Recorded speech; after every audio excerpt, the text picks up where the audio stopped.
مرکز مطبوعات وزارت کورای داخلی تاجیکستان از هلاکت یک کودک 6 ساله در زیر چرخ تراکتور در نویه قبادیان خبر داد.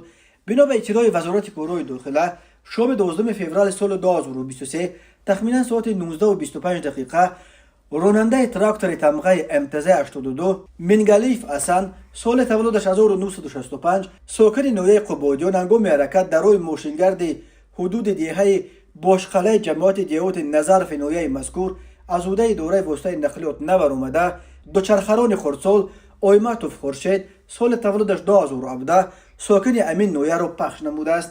در نتیجه دوچرخران خردسال آیماتوف جراحت وزن جسمانی برداشته هنگام به بیمارخانه دسترس نمودن در راه به هلاکت رسیده است. اوید بین حادثه تحقیقات ادامه دارد. هر سال در راههای تاجیکستان بر اثر صدمه ها تا 400 نفر به هلاکت رسیده، بیش از 1200 کسی دیگر معیوب می شود.